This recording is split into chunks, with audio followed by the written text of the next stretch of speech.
Pronto. Deixa eu ajeitar. Pronto, agora Oi, sim. Suzy, tudo bem? Bom, Pessoal, bom dia. Meu nome é Luana, eu sou jornalista, sou integrante do Barão de Tararé, aqui no Núcleo no Rio de Janeiro. Estou com algumas publicações aqui atrás, a ditadura, para fazer o merchan mesmo, a Ditadura da Mídia, do Altamiro Borges, coordenador-geral do Barão. Direitos Negados, um livro editado pelo Barão em 2015, sobre direito de comunicação, né? Os direitos que não são garantidos. E o livro do Paulo Henrique Amorim, saudoso, O Quarto Poder, como sugestões aí, o nosso cenário aqui, que eu acabei de destruir, inclusive. Eu sou também doutoranda em Comunicação e Cultura pela UFRJ, só um minuto. eu ia te apresentar agora, Suzy. A gente desenvolve um trabalho aqui no Rio de Janeiro de diversos debates presenciais com figuras que nos ajudam a debater a questão da democratização da comunicação, que é a luta principal. O Barão de Tararé é um centro de estudos da mídia, né, que debate as perspectivas de democratização da comunicação, e hoje a gente está fazendo essa live aqui com a professora Suzy Santos, que generosamente se dispôs. A professora Suzy é diretora da Escola de Comunicação do FRJ e também coordena o grupo de pesquisa em economia política da comunicação e da informação. Então, queria passar para a Suzy se apresentar um pouco, falar um pouco desse grupo de estudos, né, desse grupo de pesquisa, e também do projeto que está desenvolvendo atualmente, que é um só discurso de ódio, muitas vozes. Fala aí, Suzy. Bom dia. Bom dia, Renata. Então, gente, eu queria, em primeiro lugar, agradecer o convite, é a minha primeira live, então eu tive que criar um perfil correndo de Instagram profissional, porque nem isso eu tinha, de tão pouco rede social eu sou nessa vida. Mas o nosso projeto de pesquisa, na verdade, eu comecei a trabalhar com pesquisa nesse campo mais de políticas de comunicação há 25 anos, desde 1995. Então, na verdade, 25 anos. Em 95, a gente criou o grupo de pesquisa PEIC, do qual a Luana também faz parte, mas trabalhando mais com o professor Marcos Dantas. E esse grupo de pesquisa ele foi fundado já com uma perspectiva muito associada à lógica da economia política da comunicação, que pensa a pesquisa científica não como algo separado da ação dos pesquisadores. Não é aquele pesquisador que vive dentro de um espaço alheio e que está lá olhando um fenômeno de fora. Usualmente, os pesquisadores, desde os primeiros pesquisadores de economia política da comunicação, eles são também ativistas, eles estão diretamente envolvidos com o seu objeto e com a militância pelo objeto, especialmente vinculados à ideia de justiça social. Então, desde que esse grupo foi criado por Sérgio Caparelli, por Murilo César Ramos e Otton Jambeiro, que são 3 pesquisadores bastante conhecidos do campo e 3 figuras muito importantes para o próprio campo da comunicação, ele sempre teve uma lógica de vinculação, uma lógica de estudo das políticas de comunicação, pensando a partir do todo social. Então, mais recentemente, a gente tem pesquisado, eu tenho me dedicado por muitos anos ao tema do que a gente chama de coronelismo eletrônico, que é um sistema que vincula política e sistema midiático, e mais recentemente esse projeto que você citou, um discurso de ódio e muitas vozes, que se inspira, obviamente, pelo título, no relatório MacBride. Se, quando o relatório MacBride saiu, a gente estava falando em um discurso e muitas vozes e tentando pensar a necessidade de uma comunicação plural, de uma comunicação que fosse diversa, o contexto que a gente tem hoje, tanto tempo depois do relatório MacBride, é um contexto de que o discurso de ódio tem se tornado cada vez mais o discurso único do sistema midiático, em especial da televisão aberta. E a televisão aberta tem um papel importante nisso, porque, embora a gente acredite, às vezes, que a televisão aberta é algo anacrônico, uma coisa que já foi, mídia de velhinho, coisa assim, a gente percebe que muito pelo contrário. Se nós olharmos globalmente, a gente percebe que nas últimas eleições de cada lugar majoritárias, a gente tem Estados Unidos elegeu um comunicador, um apresentador de televisão. A Chechênia elegeu um ator. As Filipinas elegeram um apresentador de programa policial. Na Índia, você tem uma leva gigantesca de apresentadores e o próprio primeiro-ministro, Narendra Modi, bota o canal pirata dele no ar a cada época de eleição, quando interessa ou quando não interessa. Você vai percebendo que a televisão na Costa Rica quase chegou em primeiro lugar um televangelista. A gente percebe que tem uma fluidez da televisão e uma presença massiva na vida política. A televisão ainda é essencial para se fazer política e cada vez mais tem sido usada por conta da sua característica gratuita, popular, de fácil acesso. Muito bom. Suzy, você fala do relatório MacBride, para quem não estiver familiarizado, é um relatório da Unesco, que é uma instituição da ONU, que debate, entre outras questões, além de educação, é também uma instituição que debate cultura e dentro de cultura, comunicação. Que justamente faz análise sobre a relação dos sistemas de comunicação dos países com a democracia. Então, o debate de hoje, fundamentalmente, os debates do Barão ou sobre democratização da mídia são sobre democracia num aspecto mais geral. E um elemento, assim, muito característico, ou pelo menos muito reforçado da democracia contemporânea, acho que no mundo e no Brasil com muita força, é o tal do discurso de ódio, que virou, inclusive, tema aí do projeto de pesquisa, é tema também do relatório MacBride. Só que da maneira como se apresentam os debates, muitas vezes se passa a impressão de que as redes sociais é que revelaram, ou que trouxeram, ou que criaram um discurso de ódio. O discurso de ódio é uma característica das redes sociais, não é? Como que historicamente a gente chega numa situação em que o acirramento ele vai para uma coisa da beligerância, da ameaça até, de quem está atrás de uma tela ou atrás de uma produção de conteúdo, né? E como que essa cultura vem sendo criada antes disso, né? Antes do surgimento das mídias sociais. Então, assim, se a gente for pensar no Brasil, tá? Você percebe o seguinte, a pauta do ódio, ela é perene em toda a indústria midiática. Ela não é uma coisa que é inventada pelas redes sociais de forma nenhuma. Vamos pensar na música. A gente vai para os anos 30 com Noel Rosa. Noel Rosa cantava mais que mulher indigesta merece um tijolo na testa. Isso não é discurso de ódio? Obviamente isso é discurso de ódio. Se a gente chega nos anos 70, eu gosto muito de música pop, né? Sou uma pessoa fascinada por música pop, a gente passa, sei lá, de Sidney Magal cantando Se Te Agarro com o Outro Te Mato, Te Mando Algumas Flores e Depois Escapo, a coisas que às vezes a gente nem percebe. Martinho da Vila, com Você Não Passa de Uma Mulher, e aqui eu estou só usando um recorte, um direcionamento do ódio, que é o ódio de gênero, mas a gente tem N direcionamentos. De Cabeleira do Zezé, que se toca até hoje no carnaval, há milhares de coisas. E essas pautas são geralmente assim, pautas moralistas, são pautas identificadas muito com segurança e moral, basicamente. E nisso entram outras questões, entra classe, entra gênero, entra raça, entram todas as outras intersecções possíveis para se dirigir o ódio.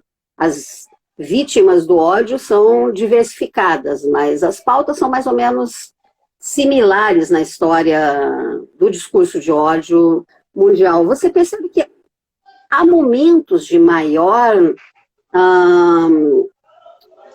coibição ao discurso de ódio, mas no caso do Brasil, a gente nunca teve uma legislação de como nós temos um problema regulatório muito sério. O nosso sistema midiático sempre foi muito porcamente regulado, ou pelo menos sempre foi muito regulado pela pauta e pelo interesse do setor e não pelos interesses sociais, inclusive as partes danosas. Então, assim, nós não temos regulação clara, específica, voltada ao discurso de ódio. Nunca tivemos. Alguns lugares têm a prevenção, etc., de discurso de ódio. Então, isso é uma situação bastante corrente na história do sistema midiático brasileiro. As redes sociais, elas funcionam majoritariamente como amplificadores rápidos. Eu costumo brincar, assim, quando as pessoas falavam que, logo que o Bolsonaro se elegeu, criou muito esse papo, né, de que ele foi eleito pelo WhatsApp. Eu falo, olha, não tem nenhum WhatsApp eleito. A gente olha a lista das pessoas que foram eleitas, não existe o WhatsApp. Existe até o YouTuber, que majoritariamente tem cara de televisão, inclusive vários deles têm programas na televisão também. O WhatsApp funciona como um santinho moderno, pós-moderno. O WhatsApp ele tem uma função de distribuição massiva, direcionada, muito específica, muito tátil, porque você consegue, com robôs, fazer chegar em muita gente, mas com quem está diretamente vinculado àquele seu interesse de ódio. Mas a verdade é que a construção do discurso não nasce no WhatsApp, não. A construção do discurso tem nascido majoritariamente na radiodifusão, na boa e velha radiodifusão. Tem um problema. Fala. Não, a Renata, inclusive, fez um comentário aqui interessante, a Renata Miele, coordenadora do Barão de Tararé também. Muito importante, o próprio Bolsonaro, que tenta se comunicar diretamente sem a intermediação da mídia, reconheceu a importância da radiodifusão ao usar cadeia para falar para mais gente. E eu estou com alguns dados aqui, Suzy, que inclusive é algo que o eleitorado do Bolsonaro propagandeia muito. Ele está acabando com a mamata das televisões. Na verdade, não é acabando, é redirecionando, né? É fazendo escolhas políticas. Porque a verba da publicidade oficial ela não reduziu, ela até aumentou, inclusive. A mudança feita foi da distribuição. Se a Globo, por uma questão inclusive de audiência, recebia até 2017... Em 2017, recebeu 48,5% da publicidade oficial. Esse 48,5% caiu para 16,3% da publicidade oficial. Aumentou o montante da publicidade oficial, mas reduziu para a Globo. Em compensação, a Record, de 26,6% passou para 42,6% de toda a verba que o governo federal usa para fazer anúncios nas televisões, e a SBT de 24,8% para 41%. Além disso, tem o uso da TV Brasil, eu estou com um botão aqui da época em que a gente ainda ousava lutar pela autonomia e independência da TV Brasil, dessa TV pública, ou que deveria ter um caráter mais público, tão importante para a construção, enfim, desse espaço de uma TV pública no Brasil. E tem a novidade agora que é a CNN Brasil entrando aí no contexto também. Então, logo se percebe que apesar desse discurso de que é tudo pelo WhatsApp, é tudo pelas redes sociais, é tudo pelo subterrâneo, você tem um campo político que ao mesmo tempo que sequestra a pauta do antissistema, é contra o sistema, mas utiliza as estruturas do sistema também para se reproduzir. Eu queria que você comentasse um pouco isso. Tem uma coisa muito interessante, se você olha, assim, por exemplo, antes de chegar no Bolsonaro, se você olha Trump, se você olha o impronunciável da Chechênia, que é uma história que eu acho interessantíssima, porque o nome do partido virou o nome de um programa de televisão, era um programa de comércio, o ator principal foi eleito presidente, e o partido era o nome do programa de TV, que era... Agora eu não vou me lembrar não, esse nome dele. Se você olha o Duterte nas Filipinas, que era um programa policial, se você assiste o programa do Duterte, claro que assim, obviamente eu não falo filipino, eu não tenho acesso ao que está sendo dito, mas se você, para perceber discurso, não precisa você estar entendendo as palavras. A imagem já te diz muito. Ele é um programa muito parecido com qualquer outro programa policial que a gente conhece, e as falas dele no Mula Samassa para Samassa são muito parecidas. Ele, inclusive, é durão, igual o Bolsonaro falando. E é interessante a gente perceber uma coisa que passa meio batido nesse discurso sobre o Bolsonaro ser eleito pelo WhatsApp, que é uma estratégia, primeiro uma mudança, sim, de tônica política, a extrema-direita que está se organizando em vários lugares no mundo. É como se fosse uma grande revolta de baixo clero, né? São figuras políticas que já estavam num ambiente, é claro que tem uma série de vermes oportunistas que encampam esse discurso e logo depois abandonam.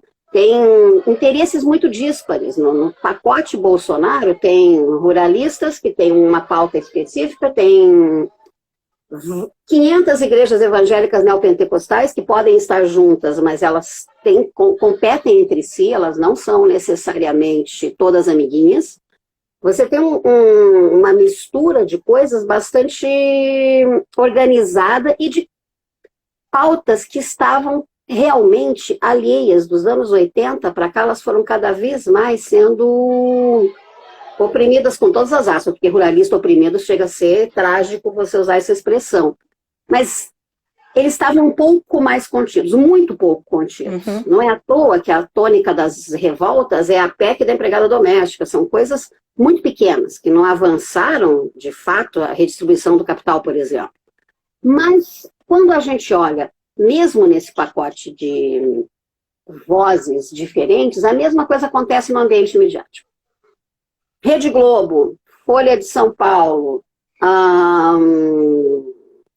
Igreja Universal Record, Rede TV, são coisas muito diferentes entre si e às vezes competem entre si. Nesse pacote, quando você me fala de quem está recebendo ou mais dinheiro no governo Bolsonaro, quem recebia ou menos dinheiro nos governos petistas, quem recebia ou mais ou menos dinheiro nos governos FHC, a gente sempre vai ter uma tônica um pouco dispar. Quando era FHC era mais os de São Paulo, no período Lula ficou um pouco mais distribuído regionalmente, mas a verdade é que quando interessa, todos eles têm um discurso muito único também. A pauta do ódio, ela aparece em todos eles, com linguagens às vezes diferentes, mas você tinha de programa, eu sempre gosto de lembrar, tem um programinha infantil no canal Globo que se chama Detetives do Prédio Azul. Ele teve um especial, que eu sempre que posso eu exibo ele, que se chamava A Eleição, e a bruxa ganhava a reeleição, e quem tinha eleito a bruxa era o porteiro que não queria trabalhar mais, e o outro candidato queria exigi-lo mais, e uma classe média secária. Você tinha, por exemplo, no canal Bis, que é um canal de música, um programa que se chamava Áudio Retrato, que botava assim, uma semana botava o Lobão e usava as mesmas imagens que demonizavam a esquerda, que vinham com aquele discurso descarado de o comunismo está sendo implantado no Brasil, e aquelas imagens misturando Rússia, China e o papo de que o nazismo era de esquerda.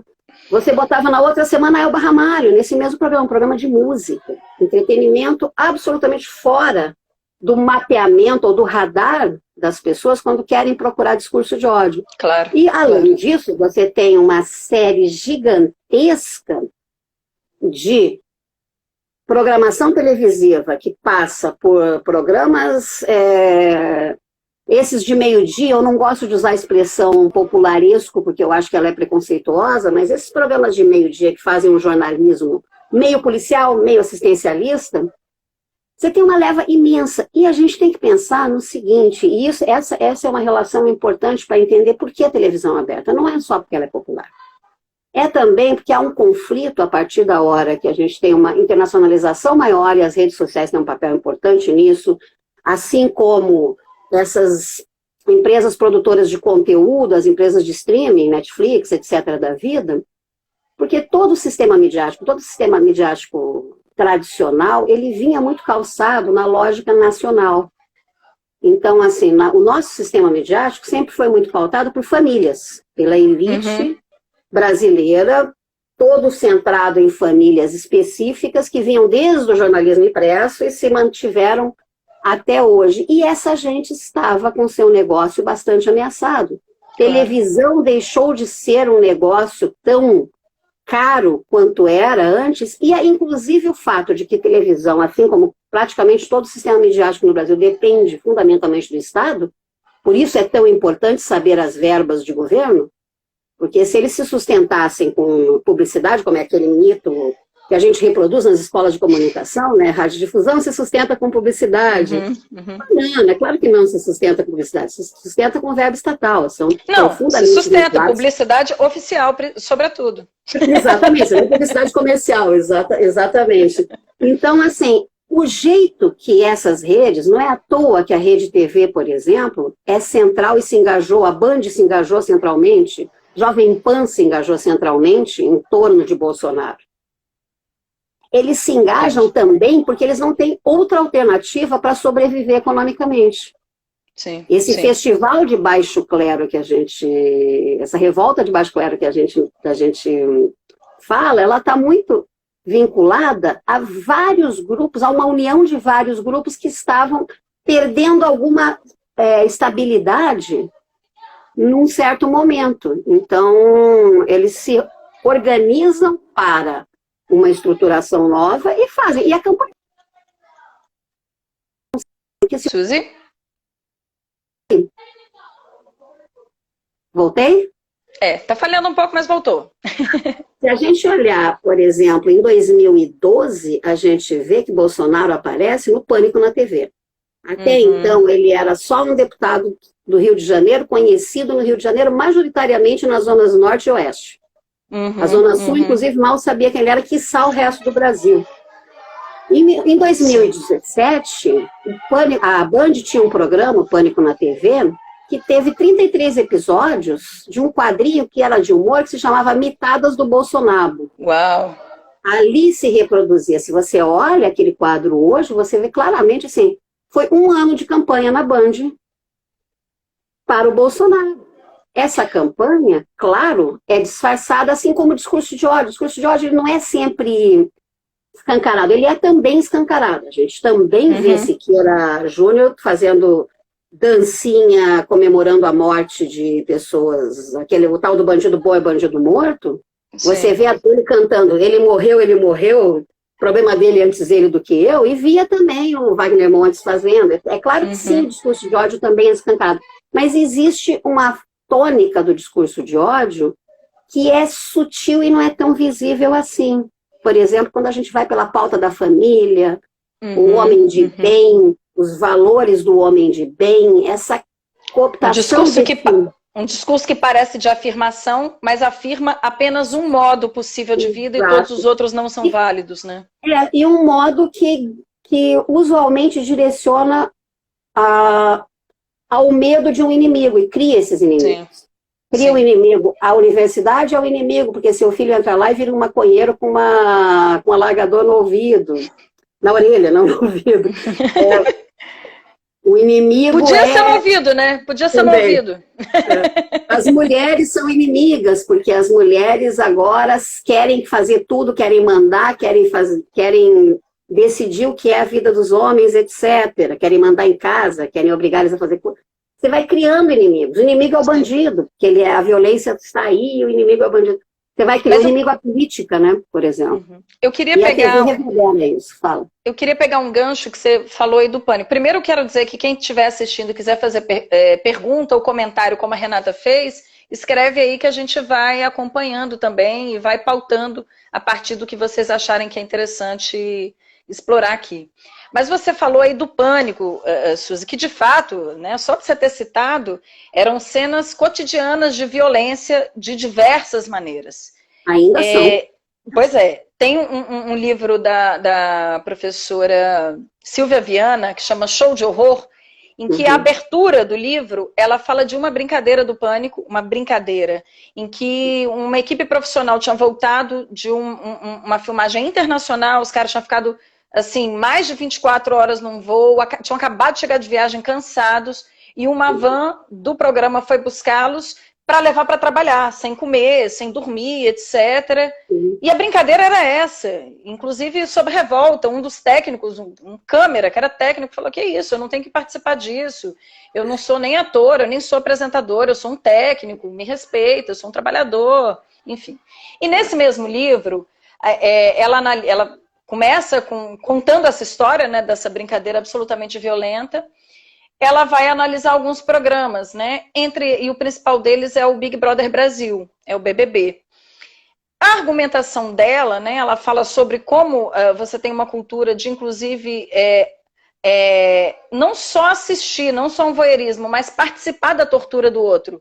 Porque o participante, ele é chamado a dizer, o quarto agora está quente, lá o participante que está lá na prova está passando calor. Vocês querem que esquenta ou que esfrie o aberto. E as pessoas vão participando de como que vai evoluindo a prova. Então ela fala desses elementos de tortura, de crueldade que fazem parte da constituição do programa, mas algo politicamente que eu acho que interessa muito que ela coloca é o seguinte, e é um programa focado na concorrência, focado na eliminação. Essa é a lógica inteira do programa. Né? Ainda tem uma nota de rodapé que ela traz algo que eu acho sensacional. Ele foi criado pelo Boninho. O Boninho, aí a nota de rodapé fala de um vídeo no YouTube, que é ele, a Narcisa e mais umas pessoas da elite brasileira, literalmente tacando o ovo nas pessoas que passam na rua. Essa é a lógica, essa é a mentalidade de quem produz e essa é a lógica do programa. E, no entanto, nesse período em que a TV é tida como obsoleta, principalmente a TV aberta, né, como algo do passado, as redes sociais que definem tudo, bom, na minha rede, na minha bolha das redes sociais, que é majoritariamente de esquerda, majoritariamente intelectualizada, a pauta política, além do coronavírus, a pauta política do momento é o BBB.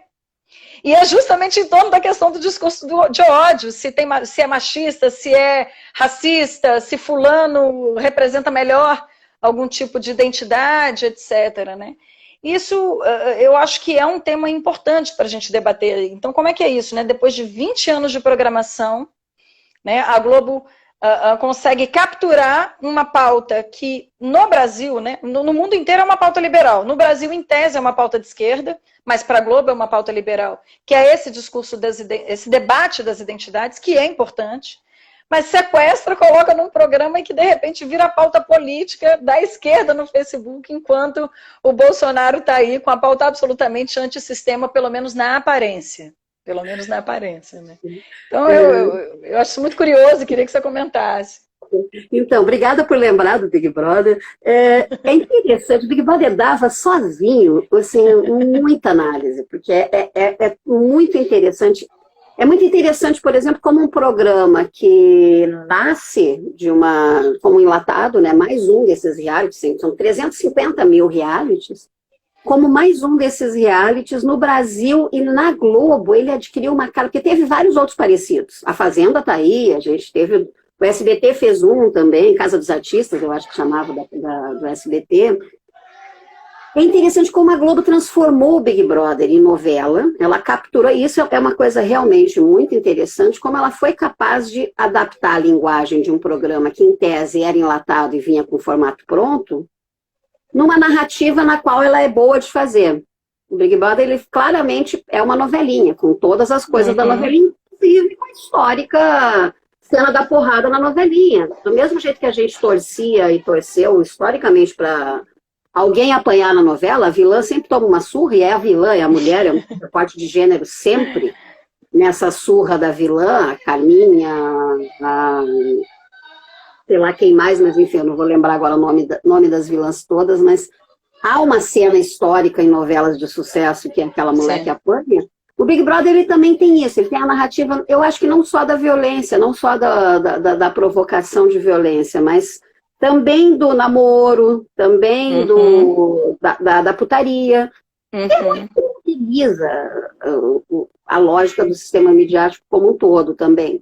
Mas é interessante do Big Brother, eu acho que assim, isso que você comenta, a gente até já comentou isso no Facebook esses dias, isso que você fala quase do choque, né, de como nós da esquerda, nós do campo progressista, nos deixamos enredar nesse debate Big Brother, que é mais, quase uma guerra de opressões, né? Qual opressão é mais importante, se é a racial ou se é de gênero.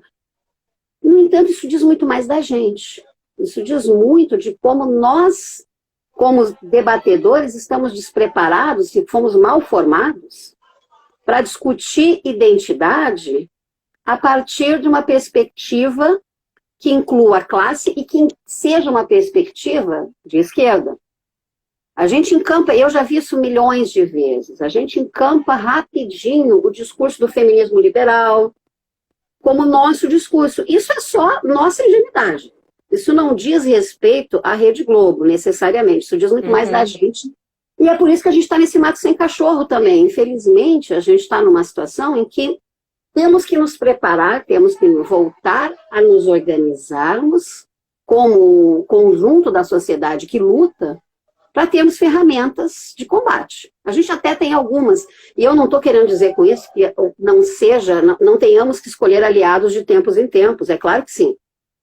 A pauta racial já nos ensina que, sim, às vezes é importante separar diferenças e nos colocarmos junto com questões diferentes, etc. Mas assim que temos essa consciência.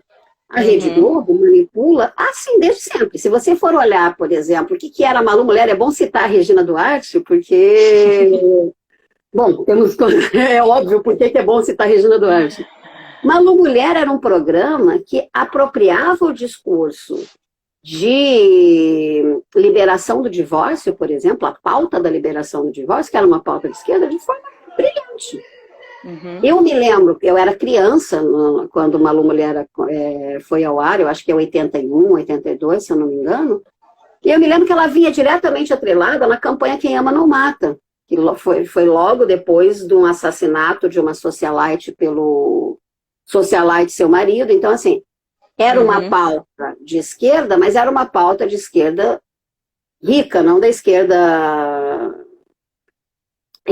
das periferias. Sim, mas a Globo incorporou, mas era uma pauta feminista, e é uma pauta feminista que foi incorporada pela Globo. A Globo sempre dialogou com uma lógica liberal nos costumes, conservadora na economia. Sim, sim. Que é o próprio Fantástico. Que não deixa de ser liberal na economia, porque é a coisa mais conservadora que você pode ser na economia é ser liberal. Óbvio, óbvio. E assim, essa pauta, muito a cara do modelo liberal estadunidense também, e é muito a cara até da nossa... Sei lá, eu acho, por exemplo, a Globo, eu não sou carioca, eu sou uma paranaense imigrante, que morei muito tempo da minha vida no Rio Grande do Sul, outro tanto de tempo na Bahia. Até em Brasília eu cheguei a morar um tempo, então assim, eu tenho uma visão, a minha construção identitária não é carioca, não é nada carioca, exceto pelo fato de eu ser construída também pela Rede Globo, como todos nós somos, dado que eu ainda sou geração de televisão como único mecanismo de acesso à cultura. E é interessante você perceber assim, a Globo lembra muita gente que a gente vê na Zona Sul do Rio de Janeiro. Esse liberal conservadorismo combina muito com uma sociedade que, mesmo numa pandemia, dá um jeitinho da empregada vir limpar a casa. Sim, dá um jeitinho de manter o iFood fingindo que não é tão ruim assim. Exato. Você pega o Rappi, mas assim, você sabe que o Rappi é uma bosta. Você sabe que o Rappi é a coisa mais escrota dentro do delivery, mas você não vai pagar mais caro, mesmo você tendo condições dele. Você tira você desconta do seu imposto o seu plano de saúde. Você não abre mão de nenhum privilégio. Então, assim, temos uma sociedade assim. No Rio, essa sociedade é muito expressiva e a Globo é parte dessa sociedade. Então, eu acho que a discussão da esquerda é importante que a gente repense. E por que eu acho importante essa discussão para voltarmos? Porque nós tivemos, é claro que vai ter, a depender da orientação partidária de cada um, a gente vai dizer que não tivemos governos de esquerda, mas tivemos sim. É muito diferente a gente ter os governos petistas do que temos agora. E fato é que durante os governos de esquerda nós não tocamos na comunicação. Nós optamos por não tocar. E assim, nós, claro que assim, nós lá ele, não fui eu, é óbvio. Os movimentos sociais estavam lá pressionando e brigando, mas fato é que é isso. Nós, como esquerda, consideramos possível e achamos interessante fazer acordo com a Igreja Universal. E a partir do acordo com a Igreja Universal... E com a família Marinho. E com a família Marinho, por muito tempo também. De dinheiro, é óbvio. Depois então, o acordo meio que se rompe, mas houve por um tempo, né? Exato, ele houve, é óbvio que ninguém era ingênuo demais, assim, ninguém é ingênuo de acreditar que um acordo com uma ruptura imensa com o setor midiático vá fazer um governo existir, é óbvio que não. Mas nós também fomos bastante ingênuos em não achar que teríamos que ter algumas ferramentas de prevenção mínimas que fossem. Até pela TV Brasil, por exemplo. Havia quem dissesse, na época da criação da TV Brasil, que era assim, que garante que a TV Brasil não vai virar um aparelhão na mão de um governo reacionário? Bom, nada. A TV Brasil, infelizmente, virou esse aparelhão sucateado, jogado num canto e acessado quando for seu interesse. É triste, exato. É óbvio que é muito triste. A luta não é igualitária, não é igual. A gente parte de um lugar muito desigual, mas o que nos resta agora é refletir, é pensar, é tentar, inclusive. Eu acho que a gente não pode abandonar nem o debate, nem o Big Brother. Tem que assistir também o Siqueira Júnior, tem que assistir também o Datena, tem que assistir. A gente tem que parar de discutir só no ambiente global e também discutir muito localmente. É importantíssimo que a gente esteja assistindo televisão, porque a partir da denúncia, a partir da pauta, isso avança, mas não discutindo nesse nível de qual de nós é mais oprimido, e sim discutindo como a nossa pauta está sendo capturada por um sistema midiático escroto. Essa Globo de esquerda, essa Globo feminista, essa Globo comunista, qualquer um de nós sabe que é falácia. Então, é importante a gente pensar por que nós nos sentimos cooptados também, e nós nos sentimos. Claro. Não, se a gente for falar de regional, poderíamos falar do Maranhão. O que foi a dificuldade de você romper com tantos anos de Sarney apoiado numa TV alterosa absolutamente cooptada, o que ainda é difícil, uma disputa de narrativa do governo com essa TV alterosa cotidiana. Mas eu queria ler alguns comentários aqui, Suzy, que a gente nós já estamos um tempinho aqui também, a gente vai indo, né? Eu não estava vendo, agora que eu vi. Eu também, e eu só agora vi esses outros comentários também, né?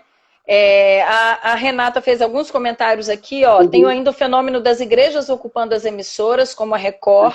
Isso mostra a importância da TV aberta na organização popular. A Rita Casaro coloca discussão fundamental. O discurso de ódio de classe, ainda que revestido de verniz, está presente maciçamente na mídia. Oi, alguém falou que é muito bom me ver. Pronto, calma aí que falta habilidade aqui, gente. A minha primeira live também. Eu e a Suzy somos novas nisso daqui. Viu como a esquerda está despreparada para o debate? Não é? Em todos os aspectos, inclusive de perícia tecnológica. E a Renata coloca uma pergunta. Primeiro ela fala, no Brasil temos uma caracterização legal do que seria discurso de ódio. Isso é um elemento importante. Você tem... nem temos isso. Você não tem uma legislação que trate sobre a questão do discurso de ódio.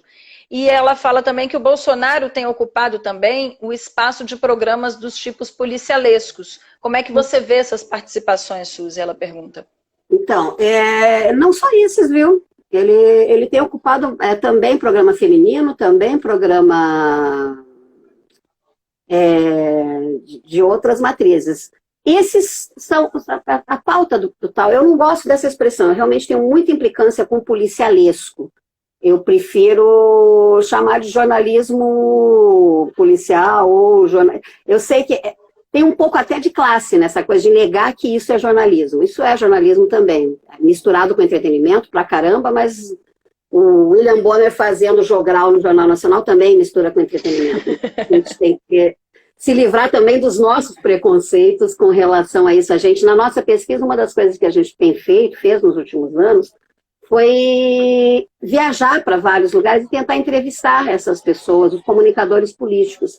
E uma coisa que eles têm é uma mágoa imensa do jornalismo das universidades públicas, e aí a gente tem por que o ódio da gente, e tem uma coisa de classe, a gente não reconhece essas criaturas como fazendo comunicação. E eles são comunicadores, sim, são jornalistas, muitos deles jornalistas também. Bolsonaro vai... E extremamente eficazes, né? Tem A gente pode questionar a estética, a lógica, a apuração. A gente questiona a ética.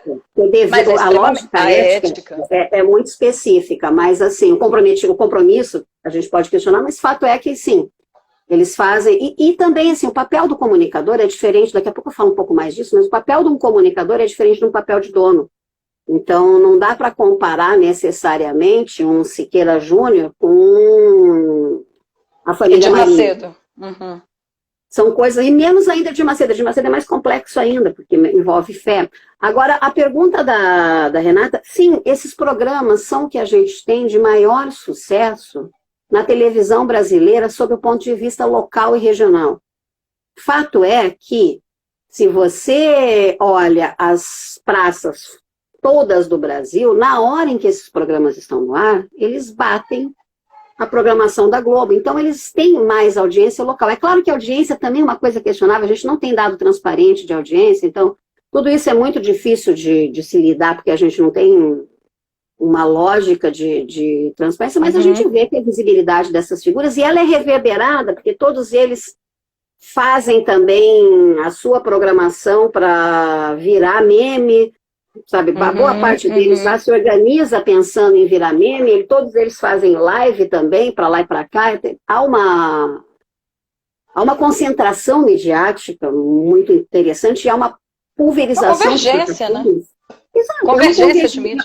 É um dos modos de convergência mais explícitos que a gente adotou com muita facilidade. Agora, é interessante também a gente perceber que, como é uma intersecção entre dois campos, para o campo político é fundamental estar no sistema midiático. Seja como dono, seja como privilegiado. A gente usa a nossa pesquisa tenta pensar dois mecanismos de afirmação, dois capitais políticos que se... Suzy, eu acho que pode ser o problema do tempo já que a gente está nessa live. Se eu não me engano, tem um limite de tempo, não é isso, Renata? Bom, enquanto eu vejo se a Suzy volta aqui... Ah, ela está mostrando. Oi, Suzy. Você estava travada. Voltou. Tá, agora, tá vendo agora? Sim, estamos vendo o gráfico que você está mostrando. Isso, uma tela. Mas então, se a gente olha os capitais políticos aqui, a gente percebe o seguinte: privilégio é a pauta dos donos. A dos comunicadores, está me ouvindo, Luana? Sim, estou te Travou ouvindo. tudo aqui, né? Ah, tá. A dos comunicadores é o prestígio. É claro que se a gente vai olhar um recorte mais específico, deixa eu tentar mostrar o recorte de gênero, por exemplo. A gente percebe que entre os donos e os comunicadores, há até um certo equilíbrio na separação entre homens e mulheres. 94% dos donos são homens, 92% dos comunicadores políticos são homens. Mas se a gente vai no detalhe, a gente percebe o seguinte: os 6% de mulheres donas são todas brancas, esposas ou filhas de político. Isso só no cenário da televisão, tá, gente? A gente olha o mesmo pacote nas mulheres que são comunicadoras políticas, só 18% são donas, esposas ou filhas. O resto são... Então, assim, se trabalha com valores díspares, mas é fundamental para você ser eleito estar no ar, no Brasil inteiro, para você ser eleito vereador, para você ser eleito senador, para você ser eleito deputado. E tem uma coisa interessante nisso, que você percebe também que as plataformas políticas que um comunicador encabeça, a gente trabalha, a minha pesquisa ela é em parceria com a professora Janaíne Aires, da Federal do Rio Grande do Norte. A Janaíne é quem se dedica mais fortemente aos comunicadores políticos, ela tem uma paixão por eles histórica, mas a Janaíne trabalhou uma categorização, você percebe claramente que comunicadores políticos, eles estão diretamente associados à plataforma política. Então, se o cara está só no rádio, ele jamais vai ser eleito deputado federal. Ele usualmente, tá me ouvindo? Tá, né? Ele usualmente se elege vereador, deputado estadual. Então, as plataformas vão mudando. Uma coisa interessantíssima, por exemplo, é você olhar o estado do Paraná. Tem a Rede do Ratinho, ele tem uma enorme base de programação que quase toda ela é vinculada a apresentadores que se elegem e querem se eleger. Então, assim, Desculpa, há uma Suzy, série de figuras.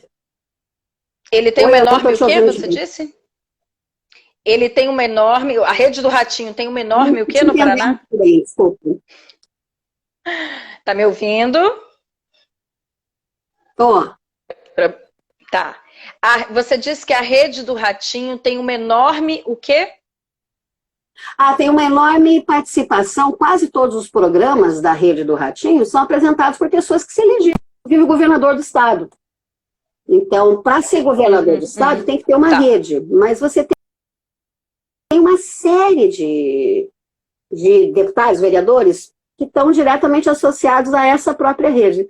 No Paraná também tem uma coisa interessantíssima, que são essas figuras que é mais vinculada à própria base do Bolsonaro. Então você tem coisas, eu não sei se vocês já viram um deputado federal que se chama Boca Aberta. O Boca Aberta, ele é um cara que usa uma camisa meio igual a do Grêmio e plagia a língua dos Rolling Stones como sua figura. Então, o lugar do O da logo dele tem a língua dos Rolling Stones. O Boca Aberta tem o Boca Aberta Júnior, que foi eleito deputado estadual, ele deputado federal, e agora a esposa fazendo o programa e deve se eleger nas próximas eleições municipais. A família inteira usa o espaço midiático como plataforma política. E isso acontece, por exemplo, em 4 famílias que usam plataforma política, isso acontece Jader Barbalho. Em quase todo o Brasil. Oi, tá me ouvindo? Tô sim. Suzy, deixa eu ler mais alguns comentários aqui, que eu acho que isso vai pautando também o nosso debate. Vou pular a Renata, que da Renata eu já li muito. A Elizabeth Bravo. A Elizabeth Bravo havia pedido para você focar mais no seu rosto, acho que essa posição aí tá melhor. E ela disse o seguinte, Elizabeth Bravo, a esquerda tem que se unir, a esquerda está se atacando. O Cláudio Nog diz o seguinte, existe espaço para a esquerda progressista fazer o enfrentamento e disputar as ideias dentro da grande mídia? Ou é perda de tempo e deveria investir em outra coisa como streamings e redes sociais? Então é uma pergunta muito prática de nossa tática aqui de guerrilha. Também a turma pediu o link do gráfico depois, mas a pergunta do Cláudio, seguida do comentário da Elizabeth, de que a esquerda... Tá me ouvindo agora? Tá me ouvindo? Oi, você tá me ouvindo bem? Eu tô te ouvindo muito mal. Eu tô te ouvindo sim, Suzy. É a última pergunta, até pelo tempo aqui. Pergunta do Cláudio, né? Você quer que eu... Isso. Então, olha, é pecado, né? Porque, obviamente... Mas eu acho que existe, sim, espaço para a gente disputar nesse ambiente, sim. É óbvio que a gente não pode partir como ingenuidade. Mas, sim, nós temos... Se você olha, por exemplo, dentro do escopo ainda das velhas rádios comunitárias, se a gente olha o escopo da radiodifusão pública, as rádios universitárias, a gente ainda tem um espaço que está aí e que a gente usa muito pouco também. Obviamente, é uma disputa desigual, ninguém se ilude, e eu acredito que em tempos de convergência, até porque, se a gente pensa, por exemplo, no crime, o Netflix está lá, toda a programação da Record está lá no Netflix, inclusive os filmes biografia do Edir Macedo, e se a gente percebe que a própria lógica, não a lógica de monetização, mas a própria lógica de distribuição dos vídeos, ela é toda cooptada, o Facebook idem, então a gente não tem como atuar de uma forma... A nossa própria live está dentro de uma plataforma que é cooptada. A gente tem que usar esses espaços. Se eles estão aí, a gente tem que usar todos eles, até a Globo, inclusive. A gente tem que usar, sim, a gente tem que tentar conquistar espaço discursivo, a disputa de narrativas, ela se dá em todos os campos. Ela se dá na sala de aula, ela se dá nos quadrinhos, ela se dá na música. Nós tivemos um certo momento em que de esquerda era muito forte. O que aconteceu? Nós fomos perdendo esse espaço. A gente, semestre passado, fez um curso lá na ECO, para graduação, que se chamava Sexo, Política e Rock and Roll. O rock and roll teve um papel fundamental, mesmo sendo algo profundamente vinculado ao capitalismo, com aquela lógica de indústria tradicional, óbvia, com machistas, brancas, etc., e com apropriações históricas importantes. O rock foi, em um certo momento, uma ferramenta identitária importante para as esquerdas, no mundo inteiro. Não nasce Rage Against the Machine do nada, nasce de uma demanda social também, nasce de uma disputa de discursos. Então, eu acredito que sim, a mídia é para a gente disputar espaço. Mas, claro que a gente não pode ser cotado. O fundamental é a gente entender que uma novela da Globo que está falando de feminismo não é uma novela da Globo nossa, é uma novela da Globo. Ela vai sempre ser uma novela da Globo. É claro que existem as coisas... eu acho que todo discurso, toda pauta tem eu costumo dizer assim, aquelas imoralidades. Não precisa também a gente ir no Ratinho falar sobre democratização da comunicação. Mas eu acho que sim, a gente tem que disputar esses espaços, sim. Eu acho que a TV Brasil, por exemplo, a programação da TV Brasil nos mostrava que era um espaço que nós estávamos ocupando de forma razoável. O nosso problema foi não termos garantido institucionalmente condições para que esse espaço não fosse derrubado com tanta facilidade. Mas eu acho que a gente tem que se engajar sempre na disputa midiática, sem dúvida nenhuma. Em todas as disputas, em todos os espaços, né? Surgiu... Desculpe. A gente está finalizando já. É porque você disse que a gente tem que disputar os espaços na TV. Tem que disputar todos os espaços, em todos os lugares, né? Tem uma hashtag agora que está muito comum, que é Descansa Militante. Vou até escrever aqui, ó, para você ver, ô Suzy, que é o Descansa Militante. Eu acho que não. Não tem que descansar militante, não. O tempo inteiro é disputa. Todos os aspectos da nossa vida, em algum âmbito, são políticos também. E é importante a gente se posicionar. Mas eu não estou entendendo nada.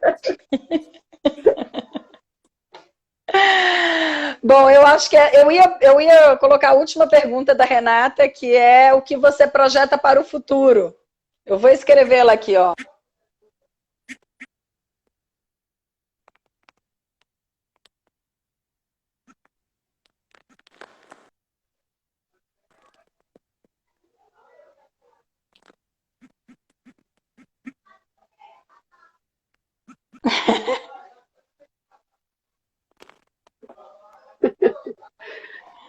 Bom, eu não sou boa de futurologia, não. Inclusive, eu era daquela que apostava que o Bolsonaro não ia nem ser candidato. Então, não sou exatamente boa para isso. Assim, em termos de futuro imediato, eu acho que no sistema midiático que a gente tem, vai sim, fatalmente, se tornar cada vez mais essa desgraceira que a gente conhece.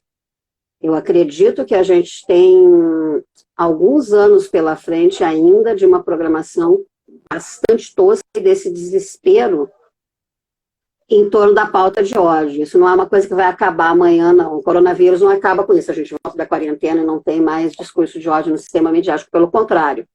Eu acho que mais forte, as últimas semanas que eu estou vendo estão bastante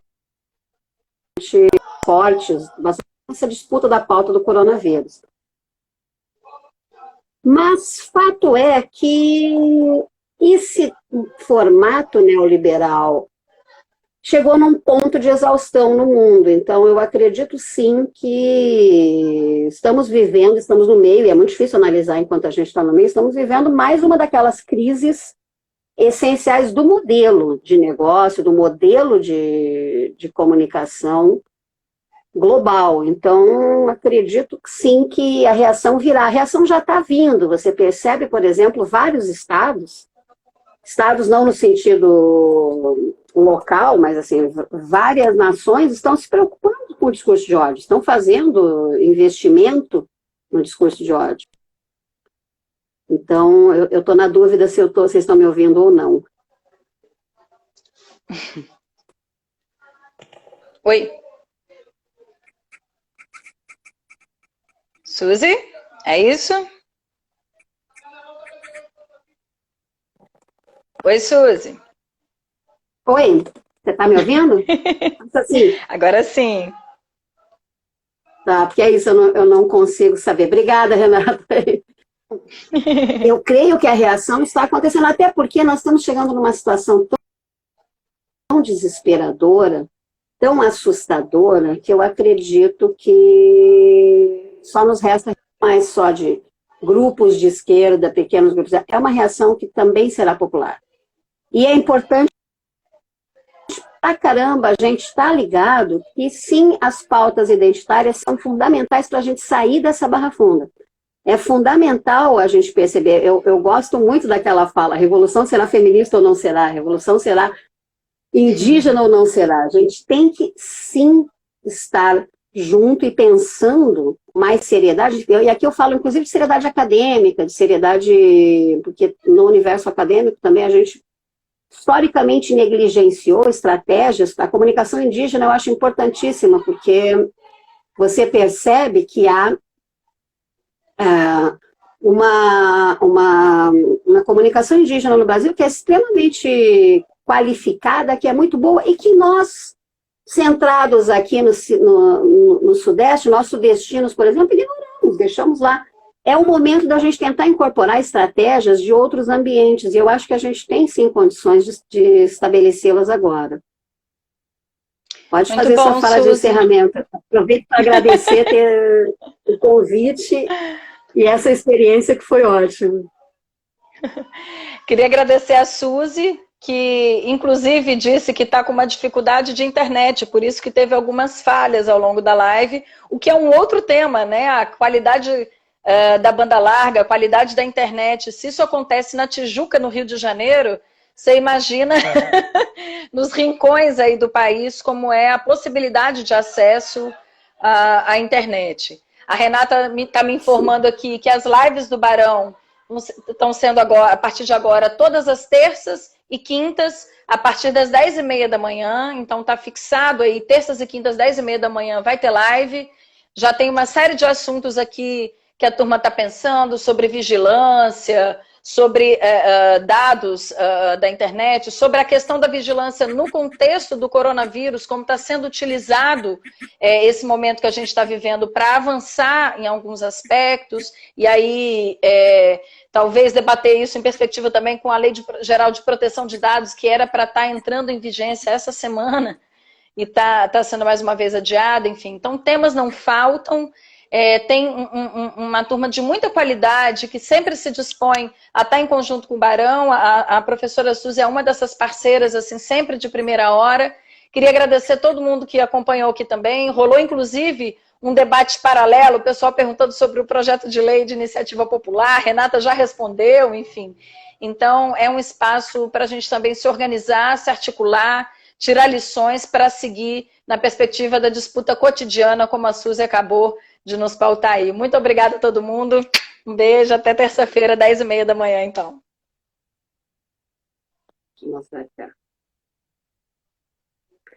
Obrigada, Suzy. Olha, faltando